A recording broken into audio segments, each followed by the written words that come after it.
We need to be America first and protect our own. America might turn a blind eye to their citizens and protecting their citizens sometimes. Those are Americans dying.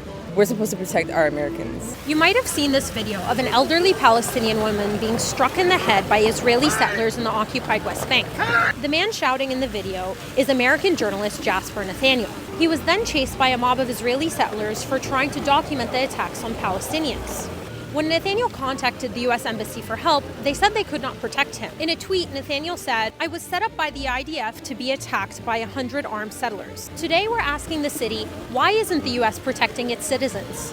Some people matter more than others, depending on maybe the network they work for or their ethnicity or the cause that they're rooting for. America might turn a blind eye to their citizens and protecting their citizens sometimes. Yeah, I wonder if it has anything to do with him covering media that is going to make us even more divided from the policy action that we're taking, and like how there's somewhat of a consensus that we disagree with the amount of destruction and the loss of lives and civilian casualties that are going on. We need to protect all of our citizens. We need to, bring home the hostages, but also bring home people who are victims of violence out there as well, no matter what side that might be on. We need to be America first and protect our own. It makes complete sense why the United States has a vested interest in maintaining a really good relationship in that specific territory.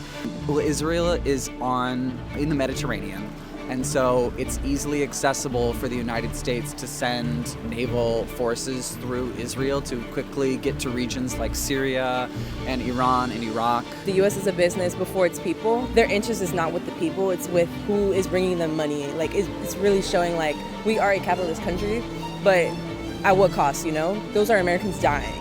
And it's like, we're supposed to protect our Americans, not let them die. For one, the U.S. they don't really stand on the principle of protecting their citizens anymore. It's more like protecting the people who serve their best interests.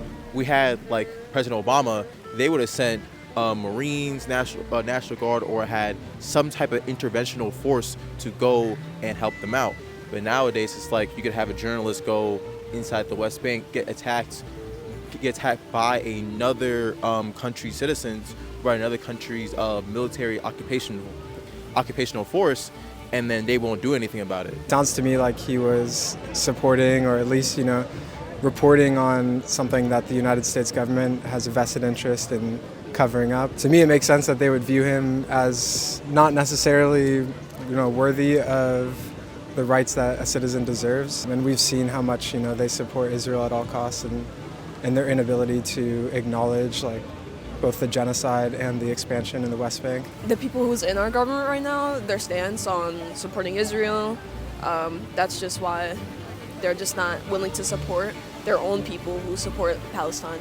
Probably not interested in people that show what's going on there. It seems to me that there is a priority of the United States needing to maintain this relationship with this settler power for our own specific interests abroad. I mean, geopolitically, if you look at the location of Israel on a map compared to special interest places in the Middle East, it's frustrating to see the ways that historically, but also recently in this current administration, the failure of the United States government to care about Jewish people domestically, much less abroad, much less their own citizens abroad. So there's just I think deeply rooted policy failings that stem from our need for control in these areas that are deeply politically fraught.